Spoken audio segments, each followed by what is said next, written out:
Here we are again with chapter 24, Surah 24. I just want to let everyone know I've started taking some time out of my, well, I was going to say my busy day, but I think even all of us know that's not true. But I'm started taking some time to try and respond to all of the comments I get. There are a lot of them, and unfortunately, you all seem to have vastly different reasons for thinking I'm wrong, which is fun and interesting for me, of course.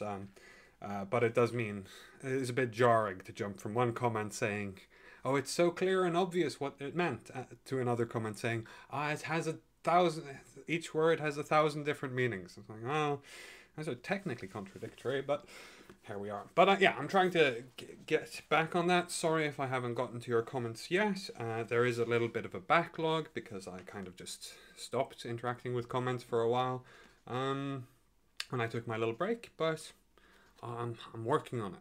I'll get to you. I would like to apologize to anyone I have not offended. Please be patient. I will get to you shortly, as we say. This chapter, oh, that's the wrong one. This chapter is called Light. This Medinan Surah clarifies several regulations for the Muslim community, mainly to do with marriage, modesty, obedience to the Prophet, appropriate behavior in the household. Oh dear, that's disconcerting.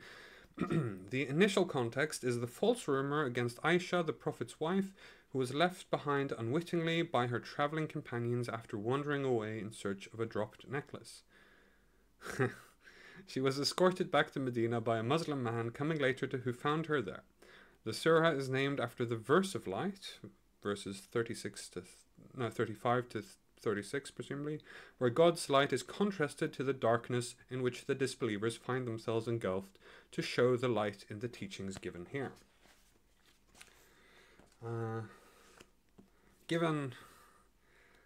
Actually, that's a fun metaphor. One of the interesting things from Pratchett's books are the dwarves, and I'm kind of starting to reflect. I think maybe the dwarves are, well, at least they're a good metaphor for, but they might actually represent Muslims in society and how that works, and that honestly makes me a little bit placated. But they have this interesting phrase. Or this interesting observation that darkness, you can't see anything in darkness, but nor can you see anything if your eyes are blinded by the light, if you are overwhelmed by what you have been shown. So I kind of want to stress how, I want to use that example to stress how our associations with language should not be taken as a truth about reality itself, and rather just as an observation on language. But here we are in this worrisome rules-based modesty. Modesty, as I'm sure you might guess, modesty is not one of something I particularly value in humans. This is a surah which we have revealed and made its rulings obligatory, and revealed it in clear commandments, so that you may be mindful. As for female and male fornicators, give each of them 100 lashes. Oh dear.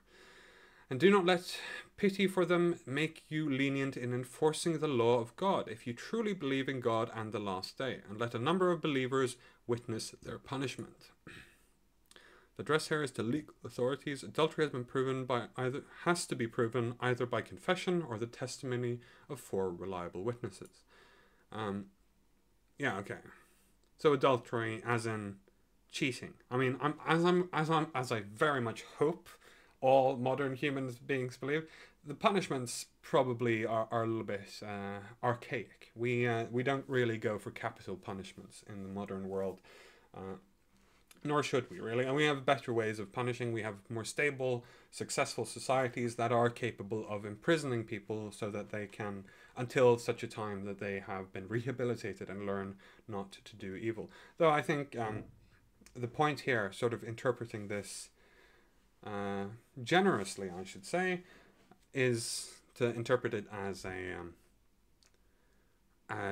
mean, it's not death, it's not permanent. Lashes, 100 lashes, I'm sure would make permanent scars, and that would be bad.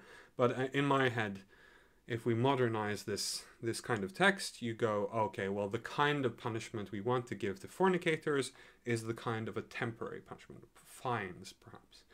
Though I don't think that's true either. Like you're breaking the. I mean, it does fall into the same category as the other things. It is a crime against another person. It's something bad you do to someone else, but relationships are hard. Relationships are complicated. We shouldn't, and also, we shouldn't. There are situations where people are in bad relationships and are just too cowardly to escape. We should have pity. We should show some leniency from the context of which some acts were done. This is. Do not let your pity for them make you lenient. This is the most dehumanizing and evil, or it's not the most evil, but it is one of the most dehumanizing things I've ever read. I mean, yeah, no, I haven't read that much. More worse than. To take a little moment, I know we're only on two, but I'm going to ramble a lot. It's a shorter surah, so I give myself freedom to ramble a little bit more.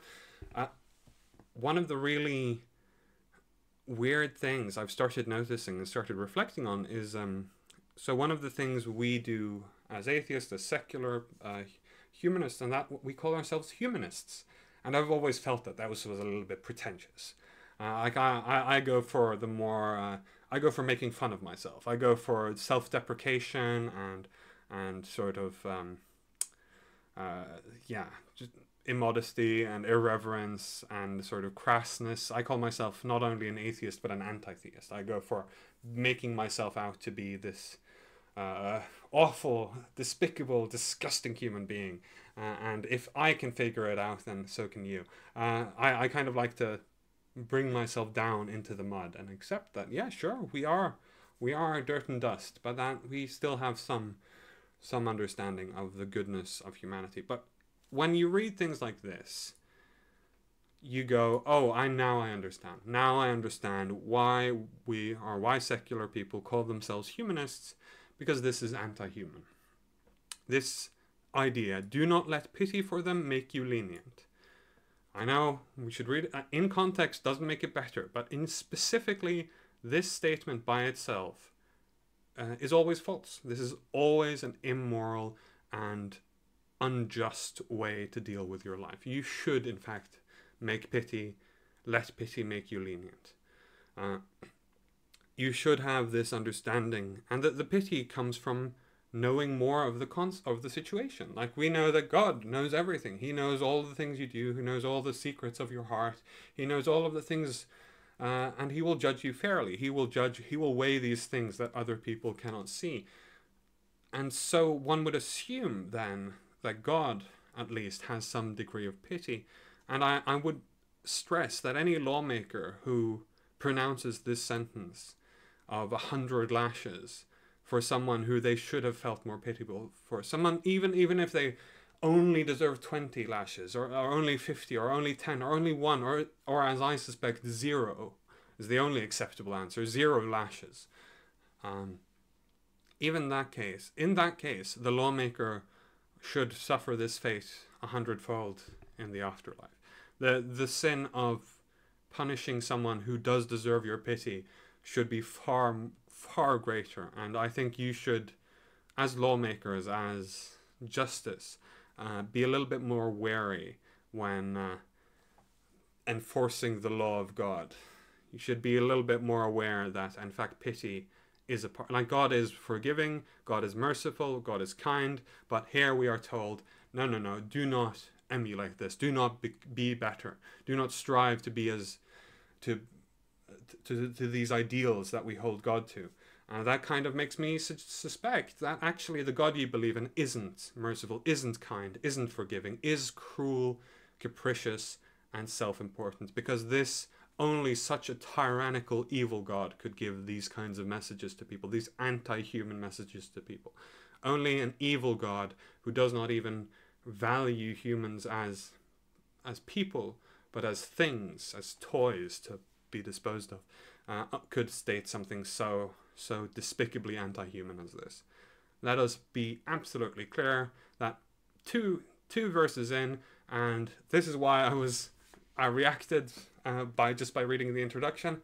We knew this was coming. This is going to be a bad one. Should have had more caffeine today. I'm going to need it to get angry, I think. That a number of believers. This, by the way, is like this little statement. Like, it has to be proven by confession or the testimony of 4 reliable witnesses. Having read what it counts as witnesses, I think we can be a little bit critical of that, but this by itself is a reasonable position. Let a number of believers witness their punishment. This is also bad. This is something we've grown out of. This is one of the things I mention all of the time. We in the West have grown out of these old archaic ways of treating with people. We treat with people with more kindness and more generosity than this holy book. Clearly, whoever inspired this holy book is more evil than the people who currently live in the West. A male fornicator would only marry a female fornicator or idolatress, and a female fornicator would only be married to a fornicator or idolater. This is all forbidden to the believers. That's an interesting statement. Like, I'm assuming it's a prescription, given the context of the first verse. It's you're only allowed to do this if you're. I mean, if you've committed adultery, you are fornicator. You should only be allowed to marry others who have committed the same sin as you. Or indeed another one. But of course, this is forbidden to believers. So as soon as you commit adultery, you're not a true believer anymore. This fallacy is known as the no true Scotsman fallacy. Interestingly, it's the same fallacy Muslims use when defending. Actually, they're not actually these terrorists. They're not actually Muslims. Their interpretation is wrong, and only the good people who interpret my text are correct. It's a tragedy, but yeah, it's this sort of word game is at this point honestly a little bit tedious. But let's read the footnote. I'm very curious because this is a weirdly phrased verse. It is reported in a hadith collected at Tirmizi that Marthad ibn Abi Marthad, a companion of the Prophet, asked if he could marry Anak, a pagan prostitute he befriended in Mecca before he accepted Islam. So this verse was revealed. However, if someone committed a sin and then later repented genuinely, they will be accepted by God and the rest of the believers. So if you genuinely repent to adultery, one would assume that would make you free to marry again. Unless, of course, you insisted on the righteousness of foregoing this. And let's also be clear, there are a lot of arranged marriages. Like most of the arranged marriages in the world, I don't know if most of them are in Muslim popularity, because I don't know how India and China does it. India and China, obviously, the most populous regions in the world. But when you have a situation where arranged marriages are a part of the culture for a lot of people who follow this faith, you can obviously see how this kind of dictum might be a bad thing.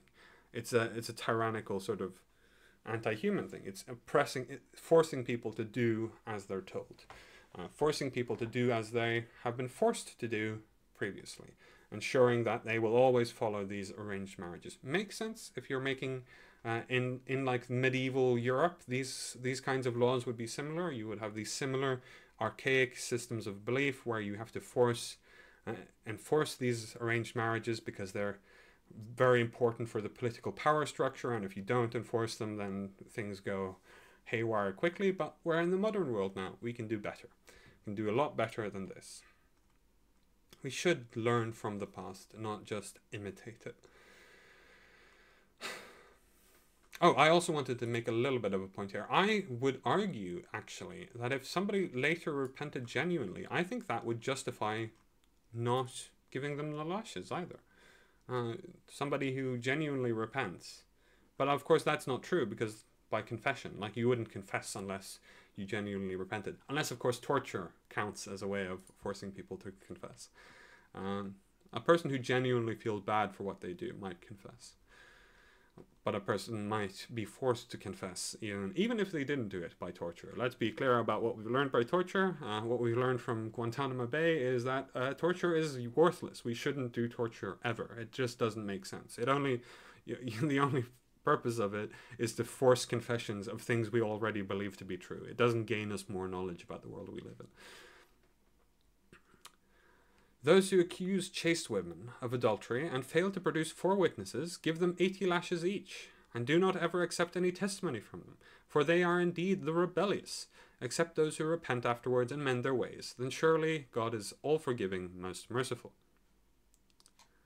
Do not ever accept any testimony. So I'm assuming these are separate then. But if you can repent and mend your ways, then avoid the lashes too. But it seems like it's separate. It seems like you can accept testimony if they repent, if they accept that they told a lie and they were like, I'm sorry, I made a mistake. I promise not to do it again. Words are cheap, honestly. I think maybe that's the problem here. I understand how cheap words are.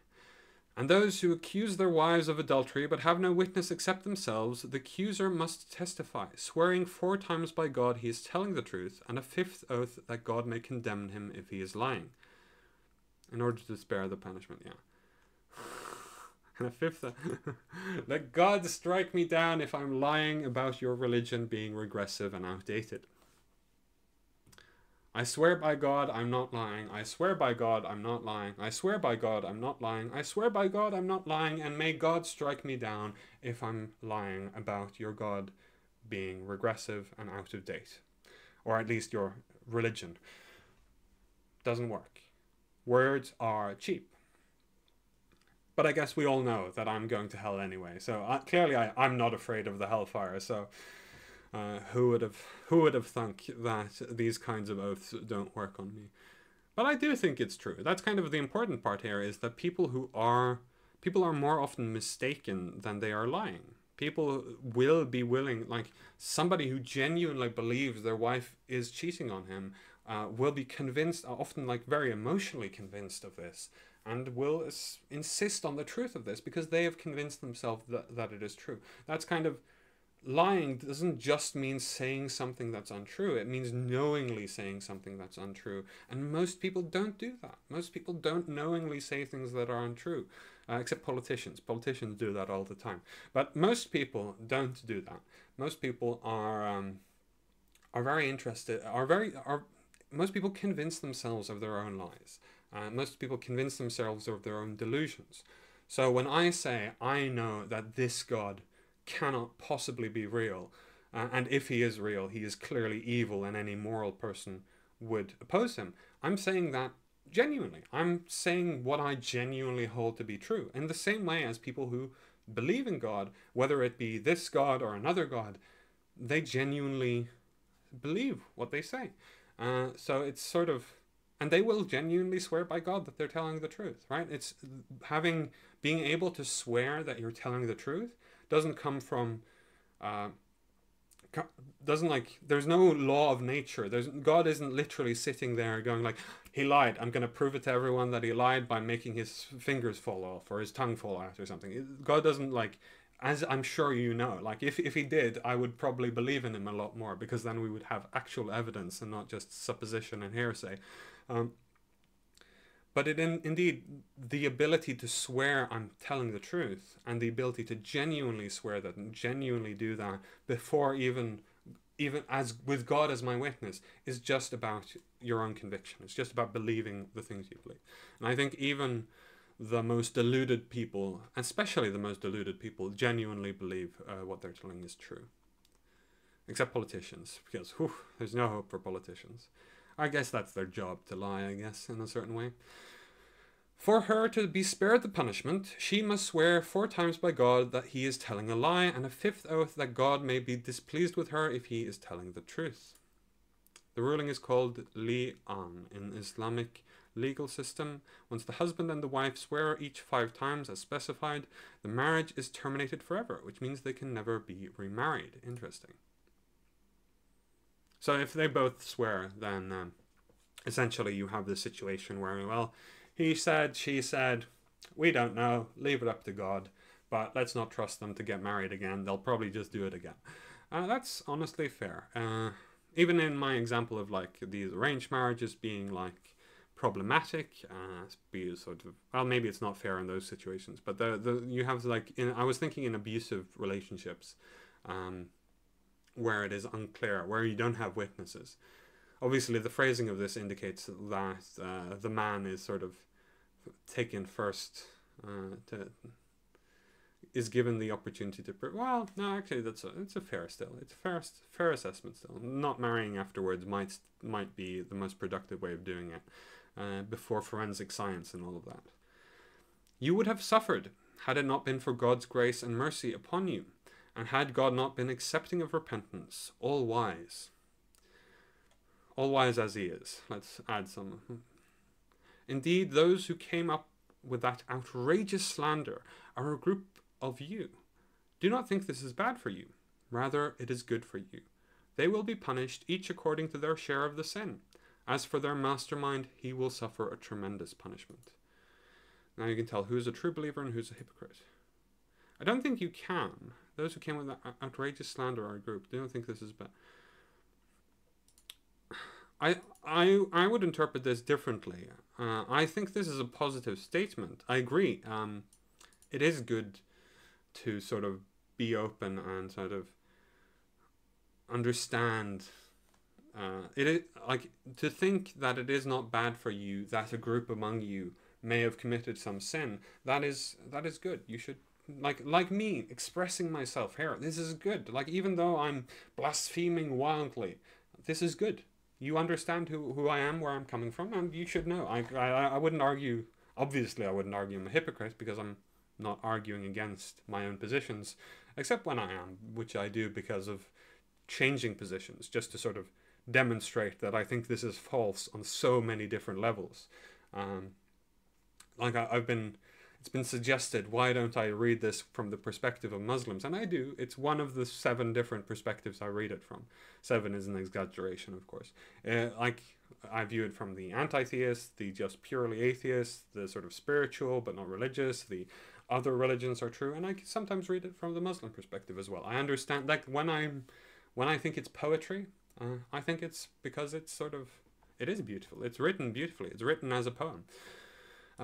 So this idea that it is good for you to see, to have people, like it's almost a free speech defense here, I feel like. They will be punished each according, as for their mastermind. Yeah, that's presumably Satan. Oh. This refers to Abdullah ibn Ubay, the leader of the hypocrites in Medina. Okay, the leader of the hypocrites.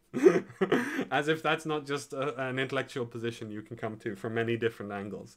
Like I know the straight path is only one, but there are many, there is only one shortest path between two points, but there are many crooked paths. There are many other, there are infinitely many, in fact. Probably countably infinite, but I'm not sure.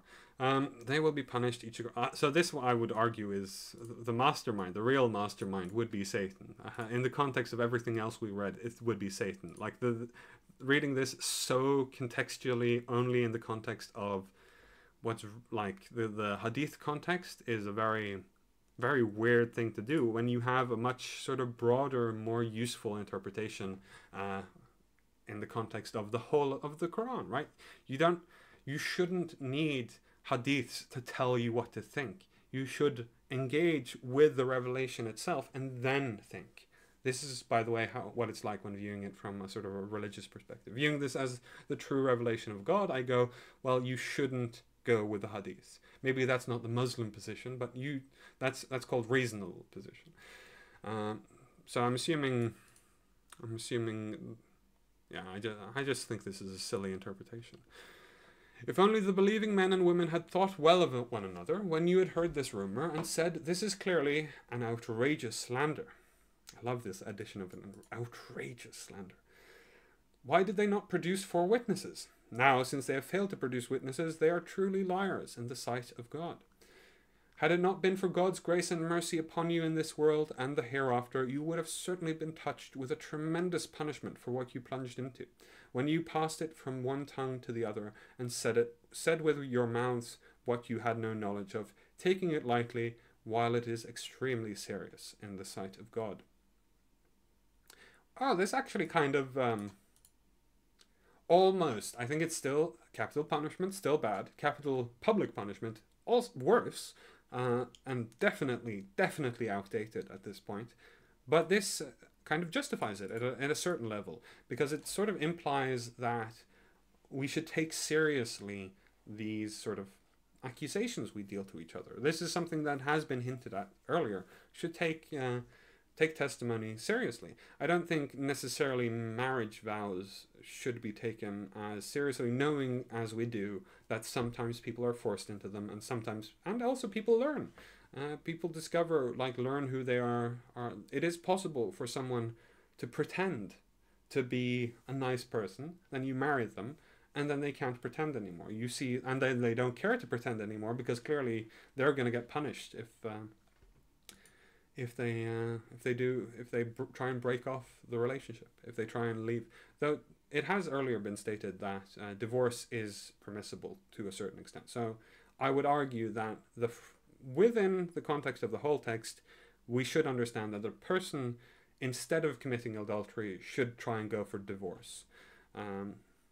Though, actually, I'm not sure. It's been a while since I read it. Maybe I should double check what it specifically says, because I feel like it did mention some carrying the sort of 4 witnesses and using adultery as a justifiable excuse. I'm not sure if it was the only justifiable excuse for divorce, but obviously if you have an openness for people breaking off marriages, then you can have a little bit stricter rules for sort of faking.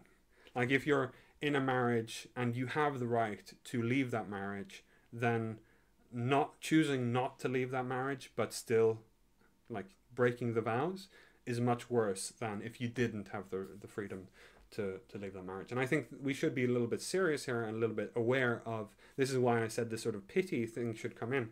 We should have pity for those who don't feel like, even if it's not genuine, even if they're wrong about reality, who feel pushed into staying into a marriage, who don't feel like they have this option of leaving this marriage. They don't have divorce as an option. That is some pity, I think, that should reduce lashes to 0 is something I think you should do, just because you pity humans in general for their fallibility. But this is slightly nicer than it does somewhat soften the blow of what was a despicably anti-human position. But of course, abuse of God and all that. If only you had said upon hearing it, how can we speak about such a thing? Glory be to you, O Lord. This is a heinous slander. God forbids you from ever doing anything like this again, if you are true believers. From what, listening?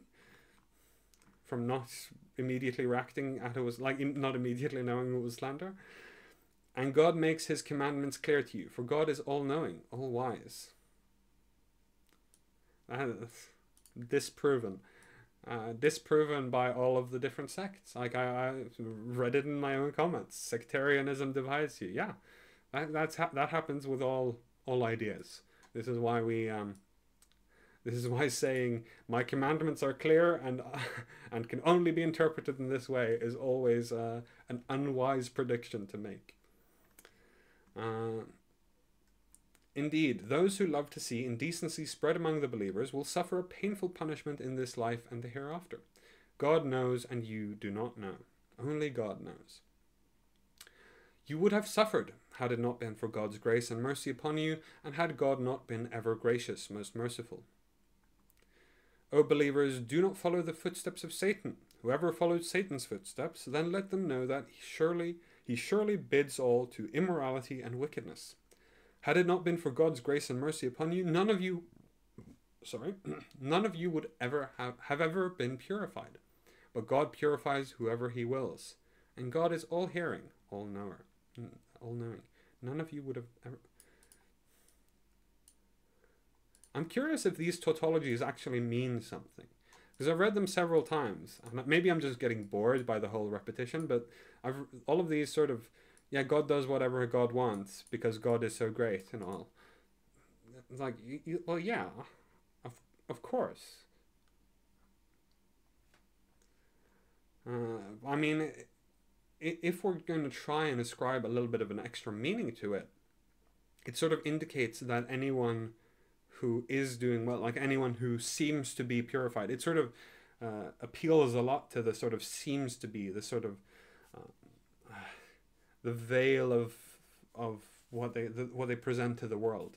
And I think, especially in the modern world, knowing what we know about Instagram and Facebook and all of that social media, people are very capable of presenting a false face to the world. So somebody seeming to have been purified. So these kinds of statements seem like they're almost intentionally misleading. But of course they are just simple tautologies, and maybe it's just punctuation at this point. Do not let the people of virtue and affluence among you swear to suspend donations to their relatives, the needy, and the emigrants in the cause of God. Let them pardon and forgive. Do you not love to be forgiven by God? And God is all forgiving, most merciful. So this verse was revealed when Abu Bakr as-Siddiq, Aisha's father, swore to end his financial assistance to his poor cousin, Mista ibn Athatha, for taking part in the rumors against Aisha. Once the verse was revealed, Abu Bakr, that's nice. That's really nice. That's actual forgiveness. That's very nice. I'm very glad for this. Because it is exactly how I interpreted this text. Like, let them pardon, let them forgive. Do you not love to be forgiven? Like, this is why I was so outraged when in verse 2 it specifically says, do not let pity. No, do let pity. Let yourself pardon and forgive. Let yourself care for the people. Don't be anti-human. But this sort of idea here, this story, is very nice. It has sort of, as an Islamic zealot, one of the early zealots of the Prophet's cause, going like, well, because you said something bad about Muhammad's wife, I'm going to stop giving you money. And it's like, well, no. And the Prophet was like, no, don't do that. Like, don't force, like, don't use economic pressures like that. You should. They are needy. They need your help. Help those who are in need of help. This one, I haven't written anything in a while, but this one is definitely going in the book of very useful things. I think it contradicts the earlier verse, but it is definitely something that should be added to our list of not evil statements. Let's see, 24:22. Let them pardon and forgive. I think this is an excellent dictum, especially in context, but also in general.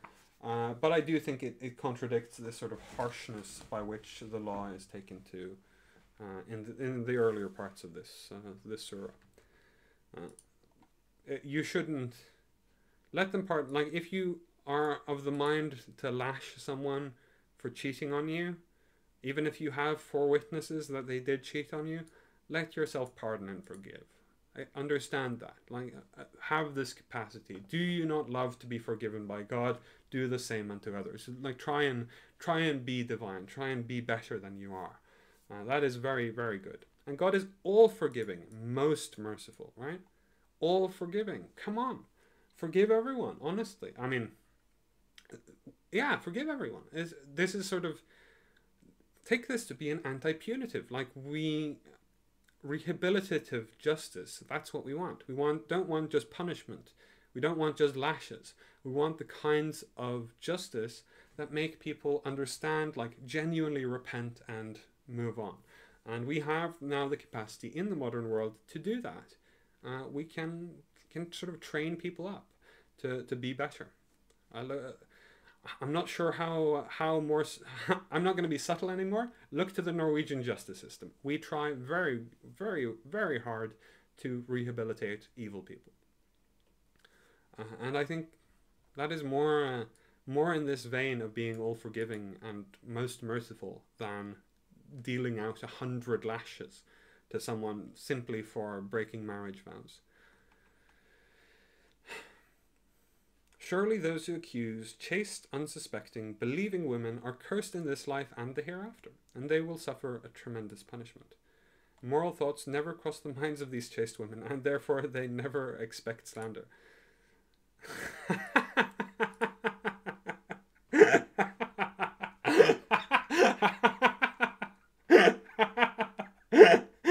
Oh, this is one of the most naive things I've ever read. I mean, you can tell it was written by a. I mean, it was written by a man who sort of what's it called, benevolent sexism, right? When people think that sort of raise women up on this pedestal and they can't possibly have any dark and evil thoughts in them, and they can't possibly like imagine the evil of the world. To be two things said. First of all, people should do that. And I think cynicism is a very much an attribute that we are losing a little bit. We should be able to view the negatives of the world. Maybe dealing with all of it is a bit too much to do in one sitting, but I recommend being a little bit more cynical. And it's certainly immoral thoughts never cross the minds of these chaste women. Really, you must never have spoken to a woman before, or indeed a man, or indeed a child, or indeed like there are most people have immoral thoughts. That's why thought crime shouldn't be a crime. You shouldn't punish people for what thoughts they have. You should punish people for what actions. Actually, I read this excellent statement of it was your first thought whenever you see or hear something is what you've been conditioned to believe. Your second thought defines who you are as a person. So should like immoral thoughts do cross into the minds of even the chaste, virtuous people, and if this is a defining feature of these chaste, unsuspecting, believing women, is never expecting slander, then unfortunately you found something that only happens from the very, very stupid or the very, very young, which usually is the same thing. Well, I like to call it. I like to call stupid adults children, because this kind of naivety, this kind of this belief that immoral thoughts never cross the minds of these children, that it's ridiculously naive, ridiculously childish, ridiculously untrue. And they will suffer a tremendous punishment on the day their tongues, hands, and feet will testify against them for what they used to do. On that day, God will give them their just penalty in full, and they will come to know that God alone is the ultimate truth. I feel like you could have made that point in a different way. Like, why truth here? Is it just another one of those tautologies? Maybe.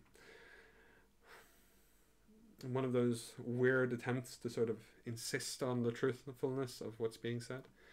Wicked women are for wicked men, and wicked men are for wicked women. Yes! Good! What's, I think it was Christopher Hitchens who said, why on earth would you want 72 virgins? Give me 2 sluts any day of the week. At least they know what they're doing. I very much advocate for this. Indeed, wicked women, give them to me. And virtuous women are for virtuous men, and virtuous men are for virtuous women.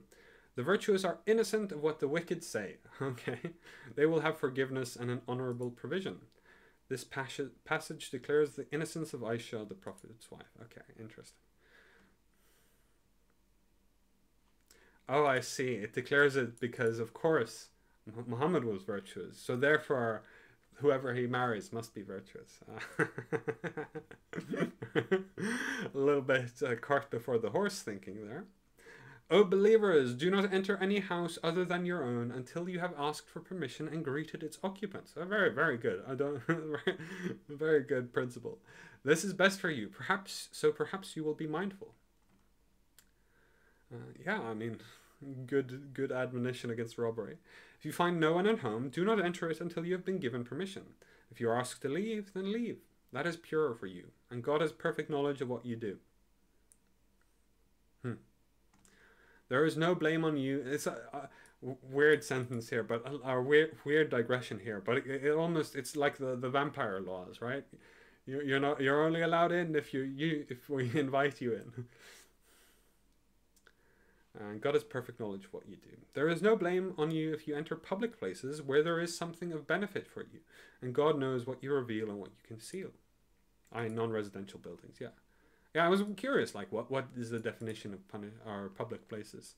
Non-residential is a very decent one, though. I mean, you can toy and play with that idea a lot, especially like modern world. We have a lot of nuances, all of the gray zones. It's sort of tragic how oversimplified this is. It's one of the reasons it seems so childish and naive. It seems to deal with reality in these very black and white terms, when reality is just hundreds and hundreds of shades of gray.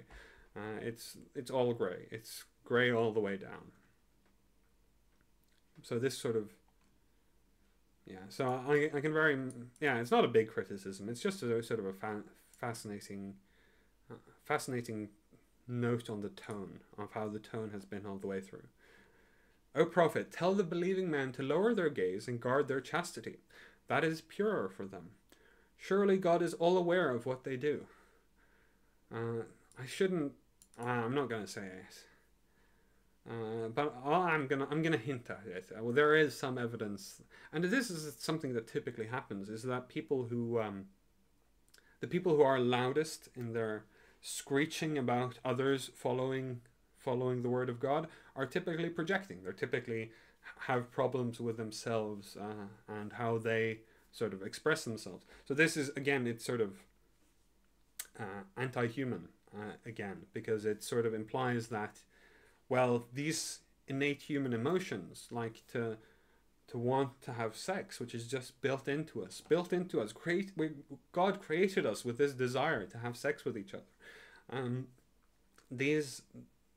These attitudes that we should reject all of these emotions, I think, is very, very tragic. But it is especially clear how tragic it is when these people don't do that, don't lower their gaze, don't guard their chastity, and then sort of insist on everyone else isn't living up to the standards of God, when clearly it's a wonderful. When clearly the other, like, they're the ones that have a problem. They have a problem with themselves. They themselves haven't lived up to their own standards, and so they sort of point fingers and say, no, you should all live up. And honestly, they should take their own advice. Very good tip in life. Something I actually recently had to reflect on myself. Take our own advice a little bit. Actually be conscious of your own rules you're living by, and actually, like, the advice I'm giving to other people is usually meant for me. And I think that there's when I did my confirmation when I was 15, there was this great Bible verse, and I only remember it in Norwegian, so I'm going to try and translate it. Do not worry about the twig in someone else's eye before you have dealt with a beam in your own, with the wooden beam in your own, like or the tree trunk. I don't know exactly how you didn't translate it. But it is, it's sort of something that here you get a lot. It is the believing men who are the most loud about others needing to show modesty are the believing men who are not willing to lower their gaze, not willing to guard their chastity. They're the ones who blame their own sinfulness on someone else, because clearly they believe in God, and so they can't. They're really, really struggling to accept their own sin, and thus struggling to accept their own ability, or sort of struggling to be able to fix themselves, because they end up sort of blaming everyone else for their own faults. It's a very tragic thing to do. But yeah, surely God is all aware of what they do. Good. And tell the believing women to lower their gaze and guard their chastity, and not to reveal their adornments except what normally appears. By the way, let's already take a moment here to be like a little bit wary of the fact that we had this for men and then this for women. Sexist religion, clearly a sexist religion. Not to reveal their adornments. I hear body shape and underclothes. Wow. Except what normally appears. I have face, hands, outer clothes, rings, kohl, and henna. What normally appears is like everything. Like everything. I guess with if you before like the age of shaving, bikini waxes and stuff like that. Before that age, everything. Like, What a tragic thing to say. Tragic thing to do. Not to reveal your adornments, and adornments are hair, body shape, and like underclothes. Fair enough. Like I can guess you can make the arguments that that's well, no, because an adornment is specifically something you do to show off. I mean, maybe it's just a tragic mistranslation. So let's look up in my own book, which I honestly I thought he would be less anti-human than what we've read so far. This is 31. 31. And tell believing them they should lower their eyes, guard their privacy, and not display their charms beyond what is acceptable to reveal. So literally, beyond what ordinarily shows. The phrase is ambiguous in Arabic. Recourse is commonly made to the hadith prophetic tradition, which uses the same verb dahara in the sense of it being permissible for a woman to show only her face and her hands in front of strangers. Wow. And again, we are shown that the hadiths are poison. If only we had this by itself. If only we had the statement, accept what normally appears. If only that sort of ambiguity was preserved, then we wouldn't have this tragedy of interpretation. The hadiths, let's be clear. All of you people who are telling me the hadiths are definitely the truth and we should definitely use them, and oh, how dare I not understand the context. If you are using the hadith necessarily to interpret it, you are taking the hadiths to be equal to the word of God. You are taking them to be necessary conditions to understanding the word of God. I'm saying that this, like, if you assume that this is the revelation, the leap to going, well, then all of the hadiths are also equivalent to revelation is a massive, horrendous leap.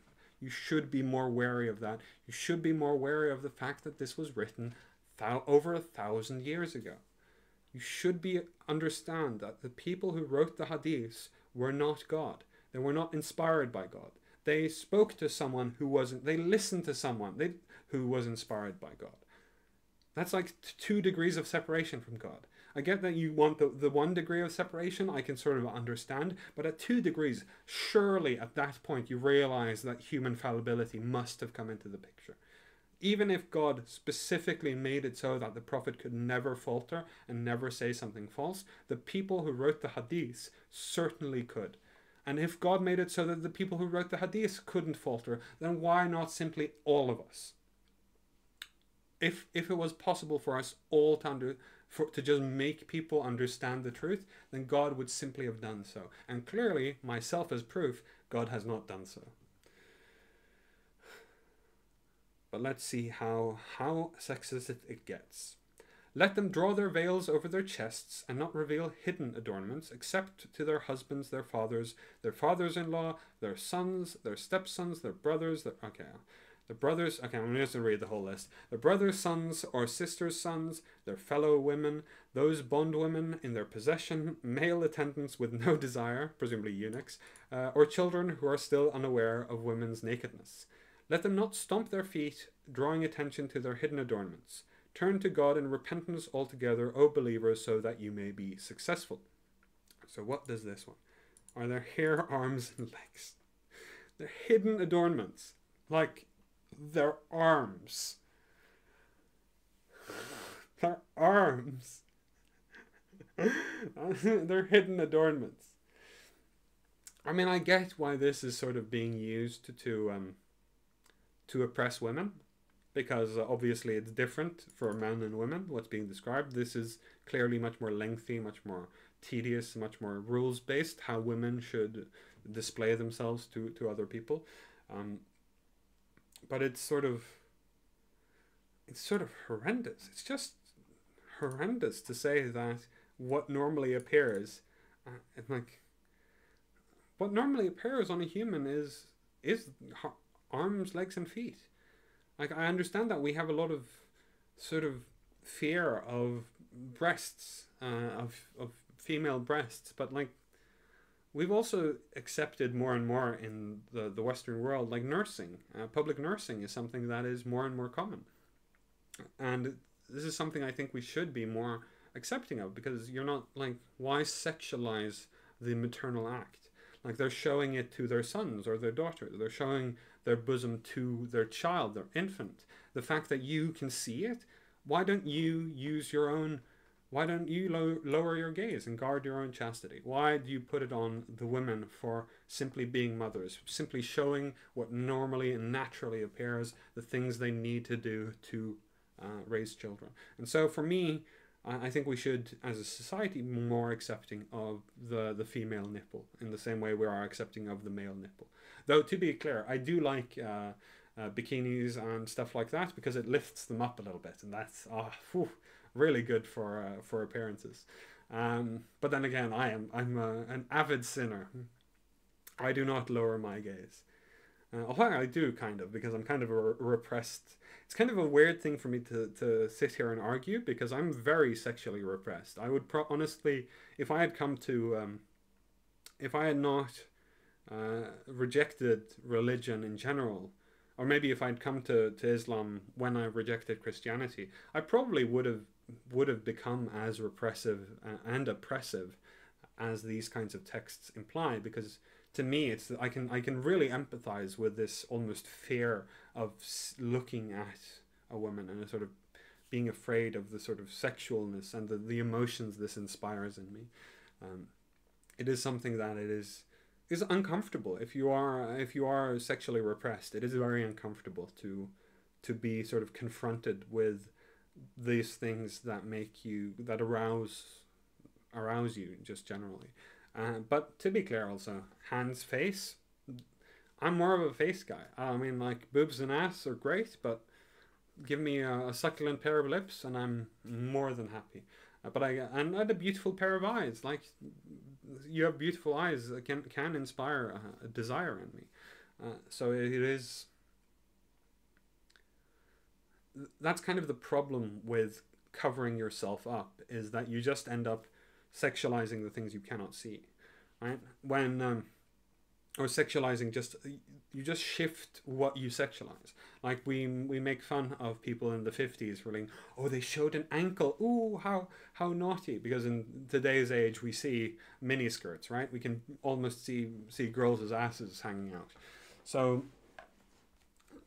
it sort of just ends, and we wouldn't be aroused by an ankle because that's just so far beyond, like so much lesser than the things we are regularly exposed to. So doing this kind of thing, it seems intuitively like it makes sense that it'll reduce sexual desire. So if you're a repressed person, you might like feel like it reduces sexual desire. But as a culture, it just ends up, like for the Prophet and the people who lived during the time of the Prophet, they had sort of grown accustomed to a certain level of people revealing themselves. And sort of making them cover these things that aroused interest in them might make sense from their point of view.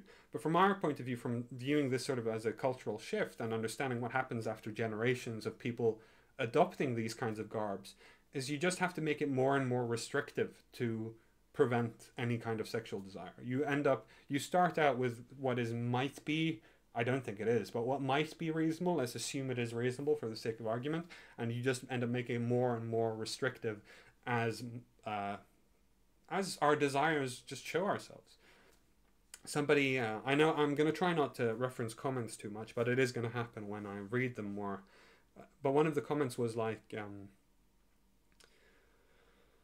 God, I lost that train of thought completely. What was I thinking about? Revealing your clothes, comments. No, I've completely lost the train of thought. I hope I'll come back. I'm assuming it'll happen more and more in this repressive text. But yeah, just as a general note, don't try. Yeah, no, that was it. The slave to your desires. That's the thing I was thinking of. I gave myself enough time. So the statement was, the comment I'm sort of reacting to is better to be a slave to God than to be a slave to your own desires. And what I kind of want to suggest is we are slaves to our own desires regardless. And what happens when you say you're a slave to God, instead of admitting you're a slave to your desires, is you just end up placing a middleman, just saying, no, it's not my desires, it's God's desires. It's not me. Like, and that's why I say we make God in our own image, and you certainly have made God in your own image, and you've certainly imposed upon him the same sort of bigotry and repressiveness that you yourself hold. So when I'm saying accept that you are like, when trying to deny your own desires, that's when your desires really kick in. And that then you just end up saying, no, of course, then my desires must have been given to me by God, or at least, or they're not actually desires, they're God's mandates for me. And sort of reading kinds of texts like this, you are already a slave to your own desires, you just don't realize it. You just won't admit it to anyone, because then you would have to admit that then you would have to have rederive your points of view. You'd have to be able to critically re-examine your beliefs and how you deal with the world constantly. And that seems to be the biggest fear for, at least for the Muslims who engage with me here. It seems to be this fear that they actually, that don't have certainty to base themselves on. Or religious people in general, like they don't seem to be afraid of this need to constantly reevaluate your own positions, because certain knowledge is impossible. All that I know is that I know nothing. And I think we should take a little bit of wisdom from that and understand that we will always need to refine our own positions, refine our own points of views, and trying to hide behind God and say, no, this isn't my points of view, these are God's points of view. No, they're not. They're your points of view that you have given and ascribed to God because you don't want to deal with having to redefine your points of view over time as you learn more, as you grow more, as you become a better person. So I'm glad that we took a moment here to deal with this, because one of the most horrifying like reasons to be an Islamophobe, one of the best justifications, in addition to my comment section of course, one of the best justifications to being an Islamophobe is this, well, women are supposed to cover up, and like obviously it spends more time here specifying how women should protect themselves from the male gaze than how men should actually contain themselves and contain their own. Like it places so much of the onus, like I said earlier, so much victim blaming, as it's called. You blame the people who are looked at for how they look rather than yourself for how you look at them. Very tragic thing. That said, to be very clear, that said, I am very pro freedom, and as such, whatever you want to dress as, go for it. If as soon as you tell somebody else how to dress, and especially if you use these cheats and saying, no, it's not, I'm not telling you, it's God telling you. As soon as you do things like that, you're an evil tyrant and you should go fuck yourself. That's literally, by the way. You think much clearer when you don't have full balls. But let's see. Marry off the free singles among you. Free singles are free. Free singles in your area. Sorry, I can't help it. It's not even something silly in the text. It's just the phrasing is so hilarious with modern ads. Free singles in your area. Okay, sorry. Whew. Marry off the free singles among you, as well as the righteous of your bondmen and bondwomen. If they are poor, God will enrich them out of his bounty, for God is all bountiful, all knowing. As well as the righteous, if they are poor, God will enrich them. So yeah, that's why he's all knowing in this case. See, sometimes these make sense, right? Sometimes these are in context. So that's why I'm reacting to the earlier ones. I'm not going to scroll up to them. But sometimes like these random phrases are contextually relevant. So I'm trying to sort of interpret what they mean. Because here it makes sense. God will give them what he can, which is everything, and he will know who deserves to give them something. That said, it's a very sort of takes the issue out of your hands. But on the flip side, you are also supposed to give to the needy. So if they remain needy, you will give to them, presumably. Righteous of your bondmen and women. I mean, and also, yeah, I think it's tragic that marrying off is something that other people can do for you. You should be the choice of who you spend the rest of your life with. Giving people this sort of autonomy over their own lives is an important thing to do. And it is tragic that it is seen as not that important. And let those, another long one, and let those who do not have the means to marry keep themselves chaste until God enriches them out of his bounty. And if any of these bondspeople in your possession desires a contract to buy their own freedom, make it possible for them. Oh, very good. If you find goodness in them. No, well, I mean, so many times it's like so close, so frickin' close to saying something. I don't know why I said frickin', but so goddamn close. I don't. It's funny when I have an obvious place to put a little good fuck. I don't, but when I don't have a good place, I do it anyway. And give them some of God's wealth, which he has granted you. Yeah, generous, good. Do not force your slave girls into prostitution for your own worldly gains while they wish to remain chaste. Funnily enough, this a recent convert to Islam seems not to have read all the way through yet, because this would very much disparage Andrew Tate's whole profession. Like, I know it's not technically prostitution if it's just cam whoring, but for your own worldly gains while they wish to... I mean, I guess maybe they didn't wish to remain chaste, but still for your own worldly gains. And if someone coerces them, then after such a coercion, God is certainly all forgiving, most merciful to them. I hope that means to the slave girls. But I can imagine some people might take it to mean, oh, you're forgiving the people who... Now, if somebody coerces them, and after such a course, I mean, you cannot possibly interpret that in a justifying coercion. It has to be like justifying the people who are coerced. We should have pity for the people who are coerced. Interestingly, this text one would go back to the adultery earlier. If somebody has been somebody who is married, a married woman has been raped, one would assume that this passage, this line here, if somebody coerces them, then after such a coercion, God is all forgiving, most merciful to them. One would assume that such a person should not be punished. I certainly hope so, at least. Tragically, I can imagine most countries who try and apply Islamic rule do not have such an open and forgiveful mind. I mean, I guess this is why it's useful for Christians to genuinely see a man as God, because then they at least think they can ascribe to this standard. They can see how God would have acted if he were a man. And because it seems to me that a lot of problems a lot of my Islamophobia could have been cured simply by some Muslims actually trying to strive to be more forgiving, more merciful, more kind, more generous, more good, more knowing, more understanding, more thoughtful, more wise. But unfortunately, so many just to do, well, this is my bigotry. No, it's God. Sorry, this is God's bigotry. It's not my bigotry, it's God's bigotry. That's why I'm evil, because God told me to be evil. Not a good excuse.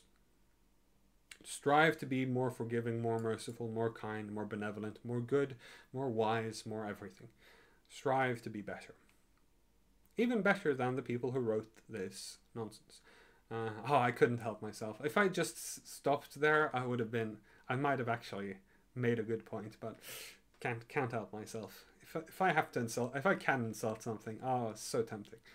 Indeed, we have sent down to you clear revelations, along with the examples of those who had gone before you, and a lesson to the God-fearing.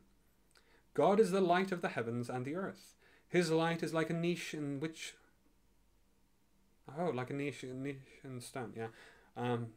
In which there is a lamp. The lamp is in a crystal. The crystal is like a shining star, lit from the oil of a blessed olive tree, located neither to the east nor the west, whose oil would almost glow even without being touched by fire. Light upon light. God guides whoever he wills to his light, and God sets forth parables for humanity. Yes, God has perfect knowledge of all things. Oh, yes. So this is also going in my book. God sets forth parables for humanity. I know it's not as convincing. So I'm going to take a moment here to... God sets forth parables.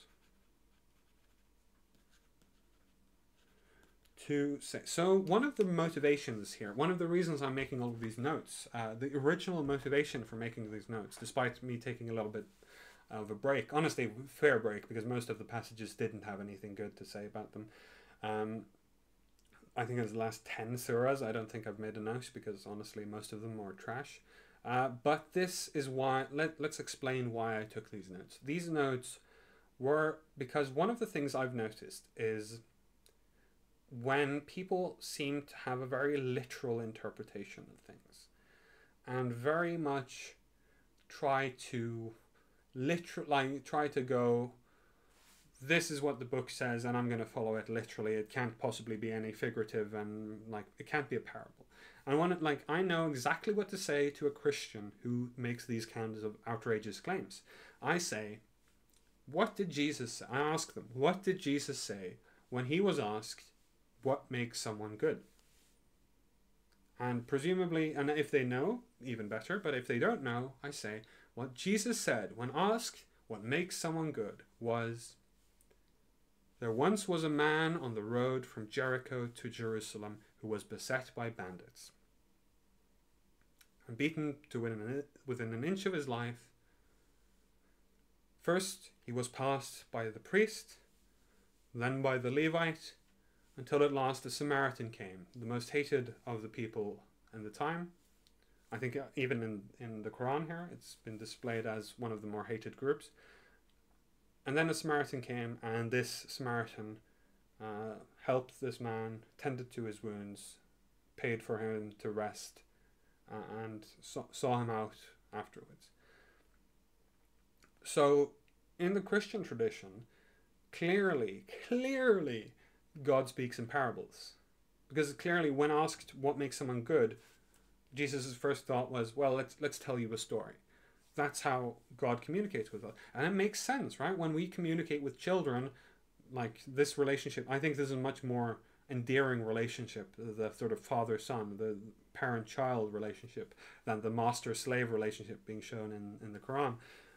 When we talk to children, we talk down to them by telling them stories. We tell them oversimplifications of things. We try and sort of explain things in a way which makes it sort of a simpler guiding principle. And to sort of lead them to the truth themselves, and let them understand what it means.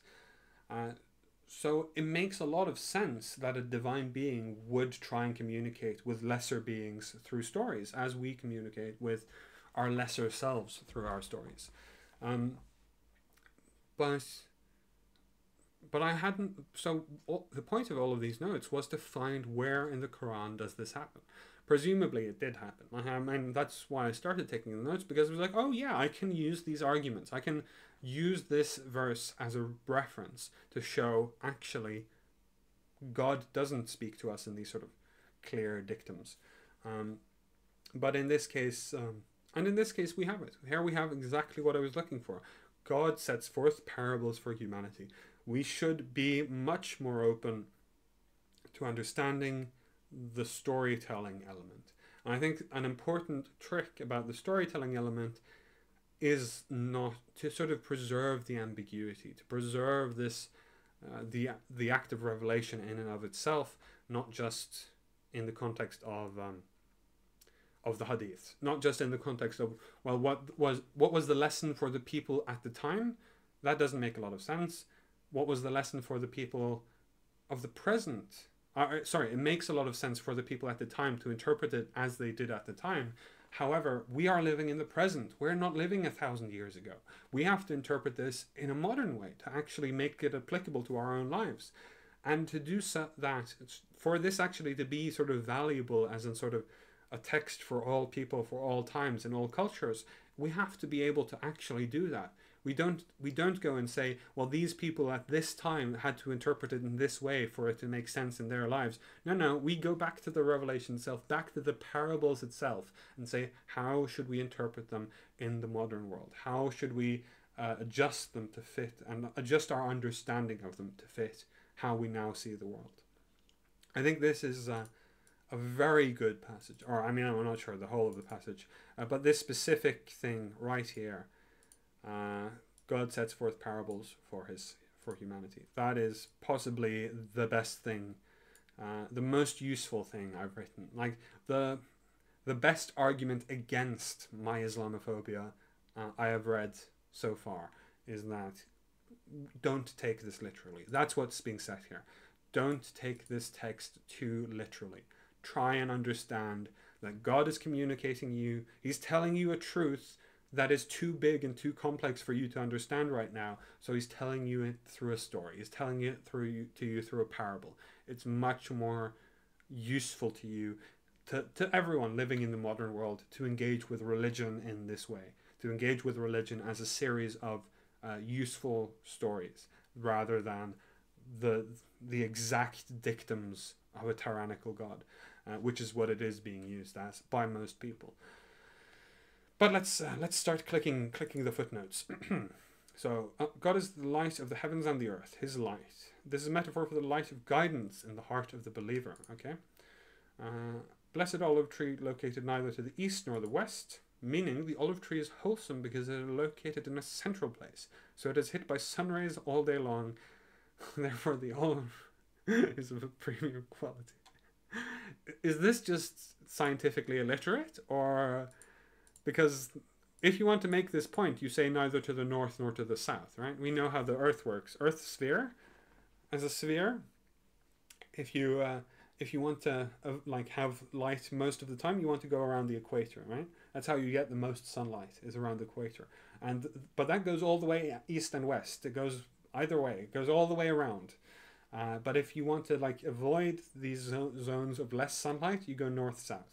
So if this is the interpretation of this parable, if this is the literal truth, then it's scientifically illiterate.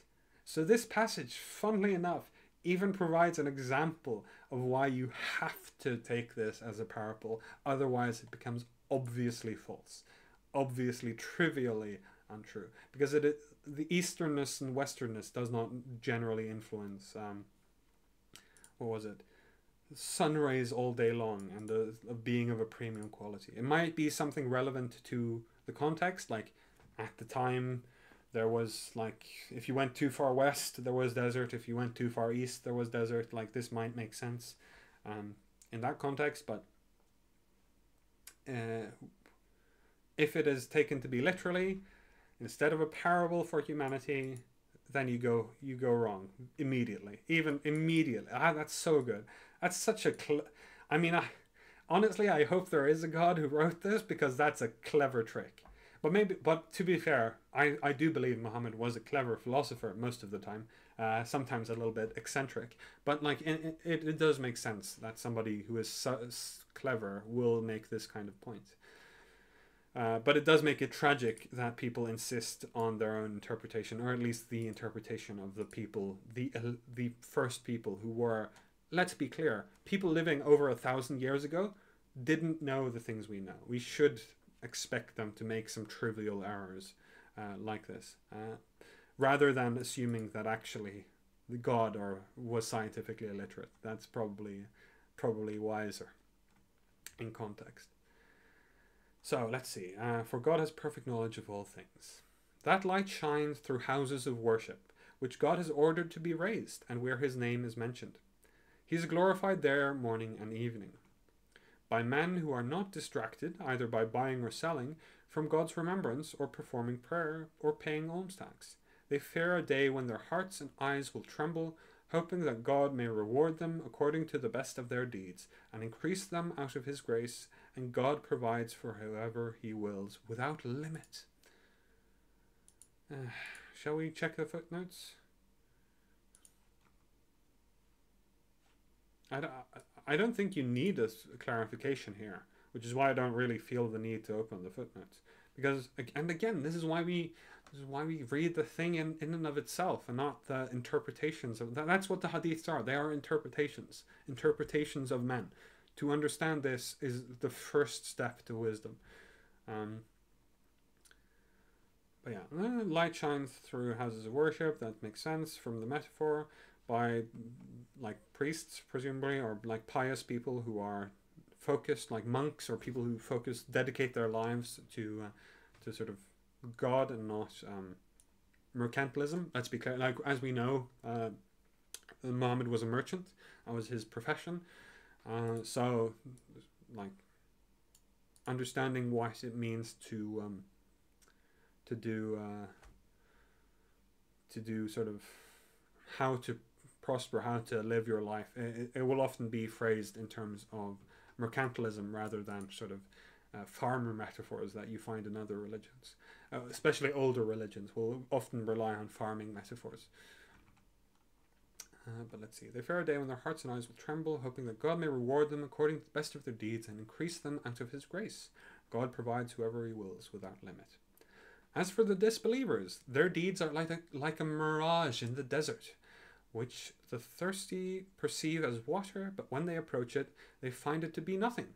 Instead, they find God there, in the hereafter, ready to settle their account. And God is swift in reckoning. Oof. Whenever he gets a little bit angry, whenever he's getting a little bit something, and he's gonna punish you. That's when you feel it in the writing. But yeah, like a mirage in the desert with thirsty perceive as water. Again, it feels like he is addressing it to the pagans, because I'm telling you there's nothing. I'm telling you it's a mirage. I'm telling you it's a delusion. I can give you several explanations depending on which kind of delusion it is. Like, main thing is ascribing your own views to God, creating God in your own image, creating it so that you don't have to be critically reflect over things, so you don't have to live with this uncertainty in your life, which I think is necessary for the examined life. There's still no God. Like, I'm telling you it's a mirage. I'm telling you it's a mirage. So it feels like it's not addressed to me, but it is addressed to pagans who say there is water there, there is something there, there are gods there, they're just not your gods, and then they come to it and they're like, oh, I see, right? It's very often, I feel like I can't say anything because it doesn't feel like it's addressed to me. Or their deeds are like the darkness in a deep sea, covered by waves upon waves, topped by dark clouds. Darkness upon darkness. If one stretches out their hand, they can hardly see it, and whoever God does not bless with light will have no light. This is another scientific fact mentioned in the Quran. The existence of underwater waves like layers. Hi.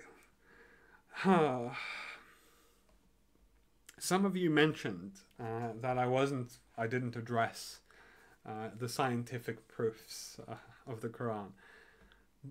By all, like, the proof, and it's like not scientific, like the scientific proof as you call it, is that he knew things that he couldn't have known beforehand. Describing waves upon waves is absolutely something you could have done beforehand, especially darkness in the context of darkness upon darkness. It's so tragic to see people be like, oh, this is scientific proof, when it's just poetry. It's just describing the fact, and like, there are undercurrents, sure.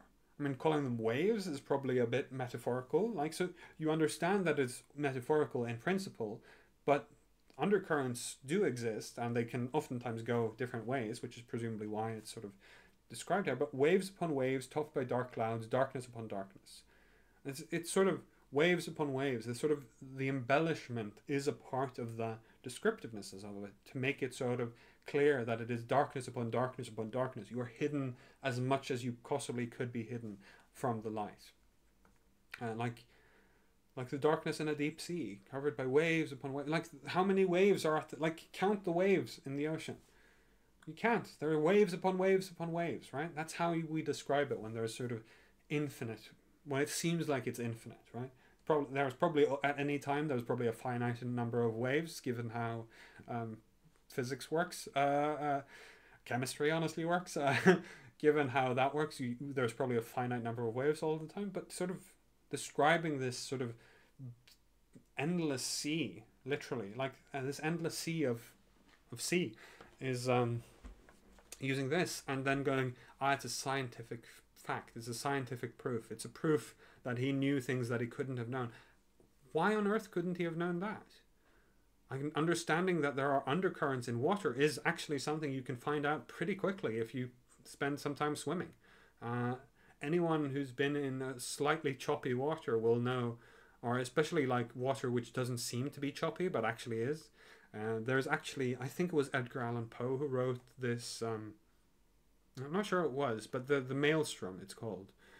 This story about this place in Norway, which is why I know it, which is sort of a dark, brooding story about this place. And if you go in areas like that, it doesn't have to be this massive maelstrom that can pull down massive ships, but these sort of weird whirlpools along lagoons and along the coastlines where you get undercurrents of water. Absolutely, Muhammad could have known that. Absolutely, he could have had access. He could have felt it firsthand. He didn't even need somebody to tell him it was the case. But more specifically, it could have just been poetry, and it probably is. Given the context, given how it is described, darkness upon darkness. So it is, as a sort of general observation, that's what it feels like. And whenever anyone says, oh, you just overlooked these scientific proofs, and I'm like, what's the proof? That he knew something that was exactly what everyone else at the time thought was roughly this, or at least roughly the same. But let's say even if he knew something preemptively, that just proves he was wise. That doesn't, like, there are people in the modern world, like, or sorry, in our history, who knew things before their time. And so, like, Einstein and Newton and these, like, there were human beings who made massive leaps in science by seeing things more correctly than the people around them. So why should this be taken as proof? To be able to see these things better than their compatriots is not really impressive, especially not given how vague and unspecific it is, given how easily interpreted as poetry it is. It makes, like, if you want to actually give me some science, give me the energy mass equivalency somewhere. Like, not just energy and matter are equivalent. Give me the speed of light squared as the function of how, like, I don't want to really necessarily get into it, but if you, there are possible ways of describing it somewhat poetically, where you describe the mathematics of it. Give me more mathematics, actually. That's how you show that it is scientific proof, because that's the language of science. The language of science isn't waves upon waves, isn't poetry. The language of science is maths. So that was a big digression, just because the footnotes, as always, the footnotes are offensively stupid, written by somebody who has no brain, but tragically that seems to be a lot of people who want to argue this point. So let's see. And whoever God does not bless with light will have no light. Do you not see that God is glorified by all those in the heavens and the earth? No. Even the birds as they soar? Nope. Even each instinctively knows their manner of prayer and glorification. And stop pestering. Then why would you need this revelation at all? And God has perfect knowledge of all they do. Unless, of course, it's only the beasts and the birds who do the right thing, and that's because they do the right thing, that's a sign and proof. Do you not see that they do the thing that they would always do, no matter if there were a God or not? This is let's hope that the author of my version actually has a brain cell available to him. Each knows his own way of prayer and glorification. God has full knowledge of what they do. Nope, no brain cells there either. It's such a. Each instinctively knows their manner of prayer and glorification. Each, like, all those in the heavens and the earth, even the birds as they soar. Like, how do you know that? How would you tell if they didn't? Falsify. Let's get back to the concept of scientific proofs.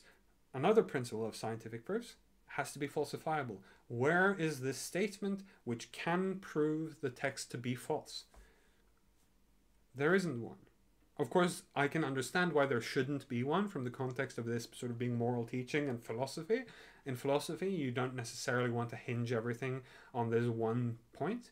But in science, we do. In science, we try and hinge everything on this one observable observation we can do, which either disproves our statements, and if we fail to disprove our statements enough times, then eventually we have something which is good enough to use. That's what science is all about. and it gives us these sort of interesting things. So, no, I don't see that God is glorified by all in the heavens and the earth, even the birds as they soar. Not at all, in fact. Especially, actually, by nature in general. You see a lot of horrific, gross, and atrocious things. You see wasps laying eggs in live animals. You see, yeah, I mean, nature has plenty of evil to show of, and but each knows their manner of prayer and glorification. How would you tell if they didn't? What is the contrary here? What is the evidence here? What is it that we should be able to see? Do they screech God? Are all of the birds singing God's praises all of the time? Or is it just because it's beautiful to you? Is that the evidence? If that is the evidence, then we have the falsification right here. The evil, the dirty, the disgusting parts of nature. God has perfect knowledge of all they do. To God alone belongs the kingdom of the heavens and the earth, and to God is the final return.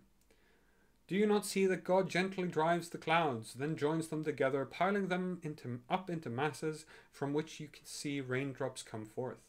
And he sends down from the sky mountains of clouds, loaded with hail, pouring it on whoever he wills, and averting it from whoever he wills. The flash of the clouds' lightning nearly takes away eyesight. No, I don't. Very clear. If this is true, if God gently, like, do you not see that God gently drives? I see precipitation. I see evaporation. I see the water cycle. I see winds and currents of the air. I understand the sun is what drives this. So is God the sun? Is this just another sun god? Is that it? Is this actually all praising the sun for driving the cycles of water? It makes sense if it's scientifically literate or poetic, but it doesn't make sense if we're supposed to take it literally. So, the flash of the clouds lighting nearly takes away eyesight. Amazing. So shocking. God alternates the day and night. Surely this is a lesson for people of insight. Yeah, the sun, again. God is a sun god. And God has created from water every living creature. Some of them crawl on their bellies, some walk on 2 legs, and some walk on 4. God creates whatever he wills. Surely God is most capable of everything. He missed one. Missed 6 legs and 8 legs. And millipedes and centipedes. I mean, if we're gonna be serious about this scientific proof, then we should surely point out whenever it fails to capture the whole of the thing. This is kind of interesting because I'm not sure how true this is, by the way. But I remember when we remember discussing philosophy. One of the first discussions I ever had about philosophy was about a friend of mine trying to discredit Aristotle, to just sort of make fun of how stupid people were in the past. He pointed out that Aristotle thought that flies had four legs, and nobody bothered to check because Aristotle was a wise man. Why would anyone? How arrogant do you have to be to not believe Aristotle? And then they checked and they saw, oh, actually, flies have 6 legs. These kinds of statements are fitting for the time period and the lack of knowledge of the people involved. It makes a lot of sense, actually, to say exactly these things, to describe it as waves upon waves, to describe these making us from water. Yeah. What else? Like, we're mostly, like, what's surprising about that? Though, to be fair, interestingly, actually, I wasn't sure if I was going to mention this. It's interesting to me that we're given these sort of scientific proofs, but it seems like a vast majority of Muslims reject the theory of evolution, which means you only accept scientific proofs when it proves the thing you already believe. This phenomenon is called confirmation bias. And also, interestingly, this should be taken as in the context of evolution, right? In evolutionary biology, we know that the first living organisms were in water, or at least in shallow pools, right? And so from water we were all created, and that comes from our understanding of biology by natural selection, from evolution by natural selection. So, so it's kind of interesting to me that we have some of the same people who say there are scientific proofs in the Quran also reject the sciences and the evidence we have for those sciences because because of their interpretation of the Quran. I think very clearly none of the passages I've read so far should do this, should make you reject evolution. It's not clear to me that, like, when it says God has created you, like when God has created Adam, God has created you, he did it through clay, he did it through ashes or through dust or through water or whatever. The method of creation was evolution by natural selection. By natural selection then being the environment, right? To use the word, perhaps a more better way for religious people to understand it is environmental selection. It's evolution by environmental selection. The environment changes how creatures evolve, how life evolves, and how life becomes into the shapes that it now has. So, and of course, God is God. He can take billions of years to do it. Billions of years, blink of an eye for him. Not a big deal for God. So yeah, it's funny to me that that scientific proofs are relevant only when the science agrees with your preconceived notions, which you have been given to you from this book. So read another book. Surely God is most capable of everything, yeah, including creating you from using evolution by environmental selection. We have indeed sent down revelations clarifying the truth, but God only guides whoever he wills to the straight path.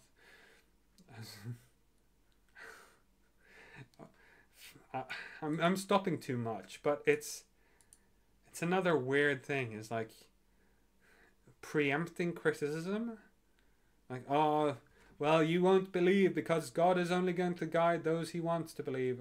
It makes sense if you're trying to accept the things you cannot change. But it's so obvious, or so often used to be like, well, obviously your heart is just hardened and you never will believe. And it's like, yeah, I understand you need this to accept the things you cannot change, which is fair. Like, clearly a lot of people in my comment section need to be able to accept that they're not going to change my mind on the existence of God. You might change my mind on whether or not your religion is evil, but you're not going to change my mind on the existence of God. That is highly unlikely. But this sort of preempting criticism is not a good thing. This is not. It's a sign that somebody was criticizing your prophet as he was going along, and he ran out of comebacks. He just went, well, they're just not going to listen to me. Oh, they're just not going to... Like, imagine if anyone else did that to you at any other point in your life. How stupid would you think they were? Like, how stupid that is the person who wrote this book. The person who invents excuses for why people won't listen to him. If you have jack shit worthless things to say, then just accept that. You don't need to go like, well, they're just closed-minded. No, actually, they're just not going to believe. They just don't believe you because your arguments are piss poor. They are better critical thinkers than you are, and that's not something you shouldn't be proud of having poor critical thinking skills, and you shouldn't dismiss people simply because they have better critical thinking skills than you do. You shouldn't be upset by that either. Like, I can understand, I can empathize with people who are upset by sort of people having poor or people not believing for the same reasons they believed. Like, it feels insulting. It feels like somebody is telling you you're an idiot. And I kind of am. I think we should accept more that you think I'm an idiot and I think you're an idiot. We should accept that. It's fine. I don't feel bad. You shouldn't feel bad either.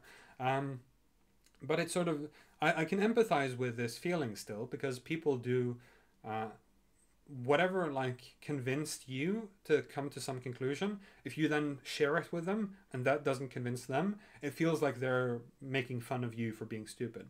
And while I am making fun of us all for being stupid, I think that understanding that everyone needs a little bit of a different voice, a little bit of a different idea, a little bit of a different way of thinking. Everyone has a different way of thinking, and the same evidence will not be sufficient for other people. And also be understanding of your own inability to persuade people. And if the prophet had this capacity, which I am imploring you to have, then he wouldn't have spent so much time just dismissing people who dismissed him. But let's see. And the hypocrites say, "We believe in God and the messenger, and we obey." Then a group of them turns away soon after that. These are not true believers. And as soon as they are called to God and his messenger, so he may judge between them, a group of them turns away, those at fault. But if the truth is in their favor, they come to him fully submitting.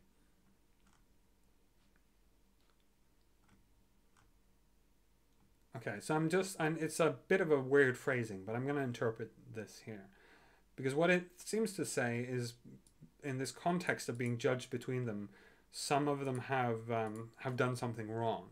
But those who know that they haven't done something wrong, they will obviously be willing to submit to any judgment of God. And I think that's not true.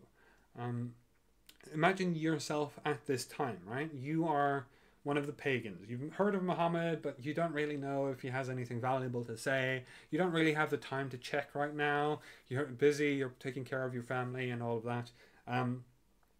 But you know that the person who has accused you is friendly with some of the Muslims. And so you don't want the Muslims to judge you because you feel like they're going to be biased. You feel like they're going to side like your own people would, only going to side with the people who they are friendly with. Sort of understand, like, believe. But to be fair, this interpretation is a little bit weird because these people do believe in God and the messenger. So I guess it's other Muslims and yeah, this interpretation is unfair. Let's drop it there. It's an unfair interpretation. But the only note is that there are reasonable situations where you could think that it is not God who's judging you, but other men who are biased and have motivations other than that. The only time God literally, strictly, directly judges you is on Judgment Day, right? That's the whole point. That's been insisted to me so many times so far. So I don't think this is a truth statement about humans. Is there a sickness in their hearts, or are they in doubt? Or do they fear that God and his messenger will be unjust to them? In fact, it is they who are the true wrongdoers. Of course it is. Of course it is. It's not me. Whatever they accuse me of is actually their own fault. I know I said this whole thing about projection earlier, but this sort of insistence that actually, no, we can't do anything. It's not possible that we're the wrongdoers. It's not possible that they are just in doubt about what we believe. No, they're wrongdoers. It's not possible that we're wrong, they must be wrong. That is such an egregiously thought-terminating nonsense. It is so tragic to have this stated. And it goes exactly to what I said earlier about Muhammad's poor rhetorical ability, his poor reasoning ability, honestly. His poor ability to persuade people and go like, no, actually, they're wrong for not accepting me. Wrong for not accepting that I am definitely his messenger, and therefore I will judge justly. If they are in doubt, let them be in doubt. But no, in fact, they are wrongdoers. They are doing evil by not submitting to me. By not submitting to me as his messenger. What a tyrant this prophet was. It's not God who's a tyrant. It seems like the prophet is the one who wanted to be a tyrant. And boy, was he successful. The only response of the true believers when they are called to God and his messenger so that he may judge between them is to say, we hear and obey. See, he wanted slaves. He wanted to make you all slaves, and I guess he didn't care about the future. How would you know? I've said it earlier. How would you know if this was corrupted by Satan? How would you know if Muhammad was just inspired by Satan? Would not Satan be able to produce great poetry that surpassed even the greatest poets of the time? That's the only argument I've heard that's sort of been consistent. Would not Satan know things about nature that the people at the time didn't know? What are all these proofs that could not come from the Cartesian demon? Well, of course, insisting upon your own truthfulness is one of those things that the devil would also do.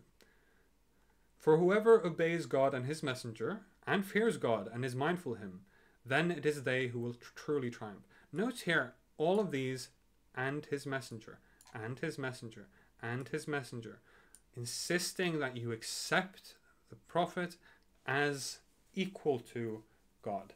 I understand that you don't think this, but in the terms of judgment, in terms of association here, the attempt is made to make it so that you should respect that that the prophet is God's messenger, and by doing so that the prophet is doing what God wants to do.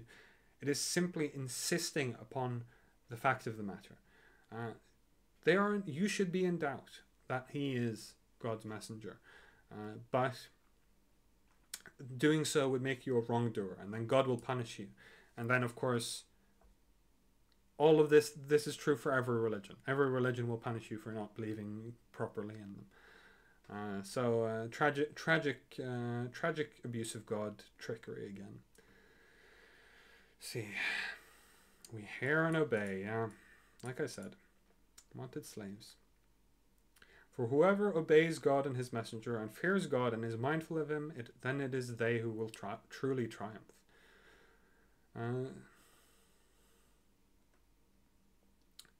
I mean, this is only true if you only make him like only in the Judgment Day interpretation. Because a lot of secular people triumph.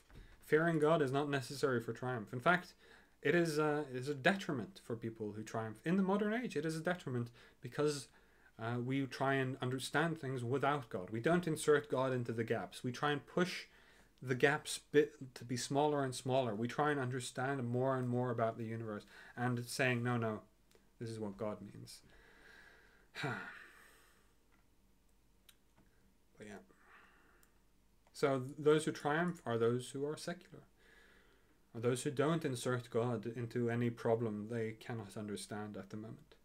They swear by God their most solemn oaths that if you, O prophet, were to command them, they would certainly march forth in God's cause. Say, you do not have to swear. Your obedience is well known. Surely God is all aware of what you do. This is used in a sarcastic way. Good. It means save your oaths. Everyone knows you're only bluffing. It's actions that matter, not... Thank you. The first good footnote. Sorry about the clap, by the way. My apologies to headphone users. I was so happy. I'm very, very sorry if I destroyed your eardrums. But I'm so glad. First time the footnote isn't evil. The first time the footnote is actually decent. It's save your oaths. Everyone knows it's actions that matter, not words. Actions matter, not words. Words are cheap. Good. At least somebody knows. Your obedience is well known. Save your oaths. Indeed. Save your oaths. That's a good one-liner. Save your oaths.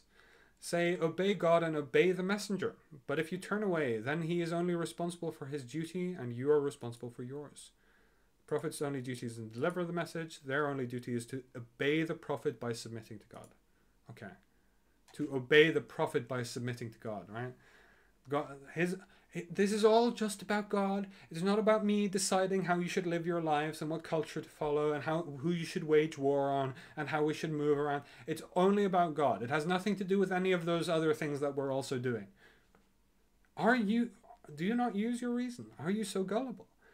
And if you obey him, you will be rightly guided. Yeah. Serve me and you will follow the truth. Only by serving me is the truth being followed. Words are cheap. The messenger's duty is only to deliver the message clearly. The message apparently includes serving him, including not just God. The messenger's duty to rule. It's such a word trick to imply that it's just sharing the message. clear. In this surah, he specifies how women should dress. Oh, his only point is to deliver the message clearly. Clearly, fuck not. Clearly, he wants to decide how to live, how you as an individual live your life. And he's demanding that you obey his idea of what it is. And all he does is say, no, it's not my idea, it's God's idea. No wonder Muslims are the worst at this. No wonder are the worst at presenting their own views as the views of God. Because clearly they're prophet. Clearly they are do as Muhammad would do. They are applying their own views onto God and saying, God believes what I believe. Who is arrogant among us more so than the one who says, I am the messenger of God. What I tell you to do is what to do. What God wants you to do. Who is more arrogant than the man who claims to speak for God? What could possibly be more arrogant than that? What could conceivably be more arrogant than that? It's amazing. Honestly, it's horrifying. But apparently it's more arrogant. Apparently, what's more arrogant than claiming to know and speak the words of God is rejecting it when somebody does. Apparently that's more arrogant. Well, as I've done in earlier ones, if I say, and I'm going to say it honestly, I claim to speak on behalf of God, and God tells me that this is tripe and you should throw it away. Well, how dare you be so arrogant to reject me? I'm just here to bring the message from God. I'm just a humble servant of God. How dare you be arrogant before me? That's what the prophet is doing to you. How can you not see how the veil is being drawn over your eyes? Can you not see how a light is being shown into them and blinding you so that you cannot see anymore? And so that this one-eyed man might lead you? Really shocking. I'm going to look forward to the comments, I think, in the next one. God has promised those of you who believe and do good that he will certainly make them successors in the land, as he did with those before them, and he will surely establish for them their faith which he has chosen for them, and will indeed change their fear into security, provided that they worship me, associating nothing with me. But whoever disbelieves after this promise, it is they who will be rebellious. And not me, not the person who's speaking, not the person who is demanding that all of the other scriptures of God have been corrupted. No, me who is insisting that this is the only true word of God and they're all wrong. I'm not being rebellious. You are. You are. That's literally, this is the religion of children. Moreover, establish prayer, pay alms tax, and obey the messenger, so you may be shown mercy. Do not think, O prophet, that the disbelievers can escape in the land. The fire will be their home. Indeed, what an evil destination. O believers, let those bondspeople in your possession and those of you who are still under age ask for your permission to come in at 3 times, before dawn prayer, when you take off your outer clothes, at noon, and after the late evening prayer. These are the 3 times of privacy for you. Other than these times, there is no blame on you or them to move freely, attending to one another. This is how God makes the revelations clear to you, for God is all-knowing, all-wise. Okay, so I was angry, so I kind of zoned out in the last 2. I like this one, but I noticed my heart. I didn't notice my heart, but I really felt the fire there of how despicable this is. O believers, let those bondspeople in your possession, so slaves, people you own. This, by the way, reason to be angry. You should be angry when it talks about slaves. And those of you who are still underage, ask for your permission to come in at 3 times. Before dawn prayer, when you take off your outer clothes at noon, and after late evening prayer. These are 3 times of privacy for you. Other than these times, there is no blame on you or them to move freely, attending to one another.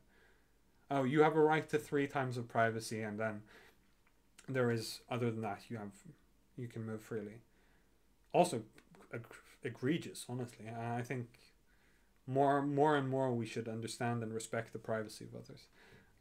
Understand that they need, As an introvert myself, this sounds like hell. This sounds like my own personal fire. But this is how God makes the revelations clear, apparently. And then when your children reach the age of puberty, let them seek permission to come in, as their seniors do. This is how God makes his revelations clear to you, for God is all-knowing. Oh, I'm going to look it up. It doesn't make any sense. What does this have to do with making revelations clear to anyone?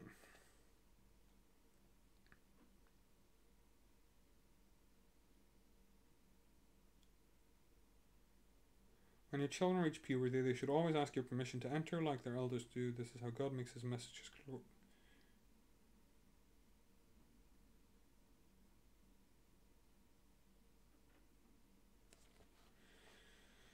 Okay, let's keep reading and see, maybe it explains what coming in.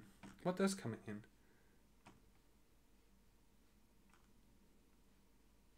I'm just gonna.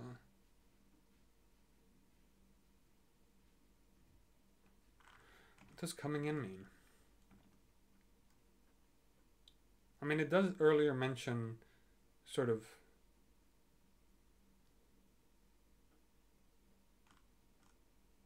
Yeah, earlier it was talking about like what I interpreted it to be a sort of broad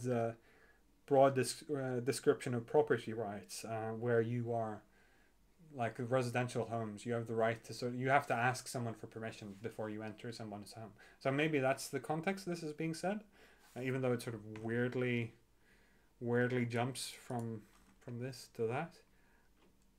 But it's such a weird thing to say. It makes revelations clear to you. It makes it clear to you by them asking permission? What? As for elderly women past the age of marriage, there is no blame on them if they take off their outer garments without revealing their adornments. But it is better for them if they avoid this altogether. Yeah, it is just specifying these teachings. It's sort of... The Prophet had a speech, he did his whole speech, and this is where the speech ends. And then there's question time. So now we're opening for questions. Yes, you did. When you were talking earlier about like asking for entry, shouldn't like children and your slaves, like they shouldn't they be able to move freely in your house? And like, yes, of course, but you need, okay, 3 times a day you have the right to privacy, but it seems like this is the question time part of it. It's so much more fun reading this when you read it in the like imagining the scenario rather than insisting on the moral dictums of this atrociousness. There's no blame on them if they take out their outer garments without revealing their adornments, but better if they avoid this altogether, and God is all-hearing and all-knowing. So this is another one of those sexist texts. There is no restriction on the blind or the disabled or the sick. There is no blame on any of the 3 if they do not march forth in God's cause. Okay, I see. Moreover, some Muslims will give them the keys of their homes to those who could not march forth. Blind or their own relatives ask them to enter their houses and eat, but these people were shy to do that. Yeah. I mean, in the context, were shy to do that. This is question time. It makes sense that they ask this question.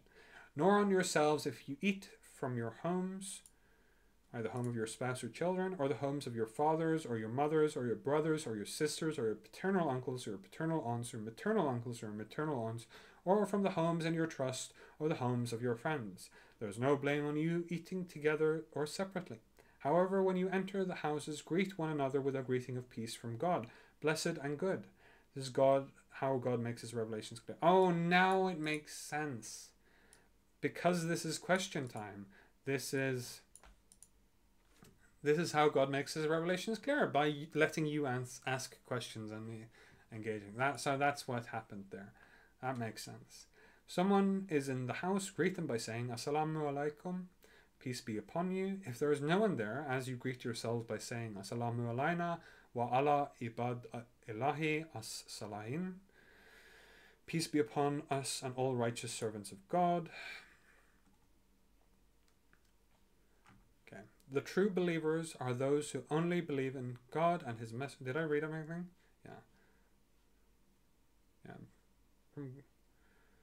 So yeah, it makes sense in the context of question time, right? He's saying, should only enter houses of other people with their permission, and you need to ask every time. But obviously, if you're leaving somebody the house, and these people who listened to it apparently didn't have critical thinking skills or their own capacity they need, it's like something that seems almost terrifying to me. Is it seems almost like some people genuinely do only operate in these either or, in this black or white, this oversimplification of understanding of reality. It seems like maybe Muhammad was onto something. Maybe all of these prophets were onto something when they started lying about God. Maybe they invented this creature of God specifically to help the stupid people among us who simply cannot bear to cope with this reality being nebulous and grey and hard to interpret and sort of understand morality in these sort of complex ways. It seems like necessarily needed these principled rules and sort of specifying, or the homes of your father, your mothers, your brothers, like literally listing all of them instead of sort of just saying your relatives. Like it could have very much easier been communicated. Sort of the people you have placed your trust into. Or I guess if you say that, then people will be like, don't you trust me? I thought you trusted me. That's why I went into your house. Like people who you have specifically entrusted in this situation. And nor does it matter if you eat in your own homes, or like, it seems very much like the people that Muhammad was talking to were literally retarded. Like actually just couldn't think.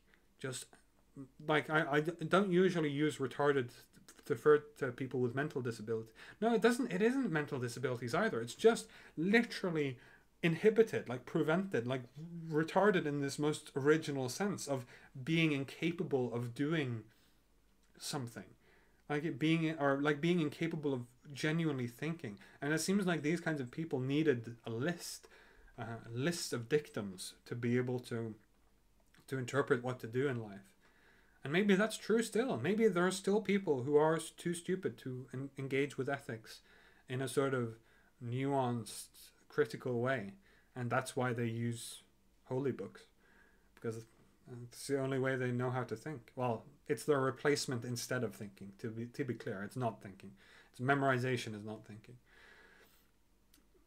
But yeah, maybe it is. It's a fascinating thought. I'm not sure if it's true, but I feel like it's very, very anti-human to say it's true. It probably isn't. It probably is just that. Probably is just people being wrong about things. They probably genuinely believe, but it seems so clear that the people Muhammad is talking to here just couldn't think. Just didn't have that capacity. It makes a lot of sense actually in context. The true believers are only those who believe in God and his messenger, and when they are with him on a public matter, they do not leave without his permission. Oh, yes, that's part of the message, by the way. That's only God's message is don't leaving without Muhammad's permission. Indeed, those who ask permission, O Prophet, are the ones who truly believe in God and his messenger. So when they ask your permission for a private matter, grant permission to whoever you wish and ask God for forgiveness for them. Surely God is all forgiving and most merciful. Okay. True believers are only those who believe in God and his messenger when they do not leave without his permission. Yeah. Indeed, those who ask permission. So what happened here? Like, again, going to this, I imagine the scenario where this happened. This was question time, and it was clear that was getting to the end of Muhammad's preaching, and some of the people near the back, they decided, well, it's getting late, I want to go home. And then they started going, and then you should not leave without my permission. Only those who ask for permission are, or maybe they asked for permission. And he was like, oh, good of you for asking for permission. I'm very grateful. Thank you for coming. See you next time. It really makes sense in the context I'm imagining of a very sort of self-obsessed preacher, to be clear. But still is a preacher who sort of places a high value on politeness and sort of wants to get through things and sort of wants to explain things to people. Do not treat the messenger's summons to you as lightly as your summons to one another. Yes, see, this is part of the message, that you should be summoned when the messenger calls you. That's part of the message. That's part of God. That's part of respecting God, is doing as the messenger tells you. Can you not see what I said? This is the words of a tyrant lying to you for his own personal gain. There is also a different interpretation. Oh, good. Do not call the messenger by his name as you call one another. In other words, do not say, O Muhammad, say, O Prophet. O Muhammad, O Muhammad, O Muhammad, O Muhammad, Muhammad, Muhammad, Muhammad. What?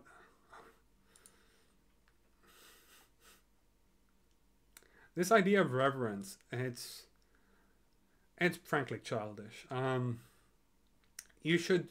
Our ideas are always open for criticism. Always, always, always. People say, well, you wouldn't like it if somebody talked about your mother like that. And my mother was a hamster, and my father smelt of elderberries. Do you not understand? Do you not see that here in the Western world, we have quite a lot of ability of making fun of our loved ones? In fact, this is perhaps the biggest cultural problem, I think, with the sort of the West and Islam, is we make fun of ourselves all of the time. We make fun of each other all of the time. We are able to not take these things that seriously. But most importantly, ideas are always fair game. I understand that you might want to respect people, but ideas are always fair game. You are not God. You are not the prophet. You do not need to pretend to defend him. You just need to, like, from criticism, from mockery, from jesting and jeering. That, in fact, that's, if Muhammad lived today, he in Norway, he would have known to make fun of himself. But of course he didn't. He lived over 1,600 years ago in an Arabian desert. Unfortunately, it shows. God certainly knows those of you who slip away hiding behind others. Yeah, like I said, some hypocrites used to sneak out while the Prophet was talking. Like I said, manners maketh man. So let those who disobey his orders beware, for an affliction may befall them, or painful torment may overtake them. Beware, not doing as I tell you. Surely to God belongs whatever is in the heavens and the earth. He knows well what you stand for, and on the day all will be returned to him. He will inform them of what they did, for God has perfect knowledge of all things. Wow. Wow, wow, wow. Wow. I'm glad I'm taking a 3-day break after this one, because, again, atrocious text. This is the sexism part, this is the bigotry part, this is the hatefulness part, but also it has been the most clear of all of them. I think I'm gonna read the whole of the thing afterwards, after I've read it all, and just because noticing these in the earlier text would be very interesting. It's very clear that this was a question and answer session. This was a Q&A where, like, he started with a sermon, and then he did questions and answers afterwards, and it's like, it feels like my professor, like being like, no, don't leave yet, or like, don't sneak out before we're done with the lesson. Like, it's such a mundane and mortal and trivial thing. It's so sad that that people don't see through it all. Oh well, like I said, at least I'll have a day's break tomorrow.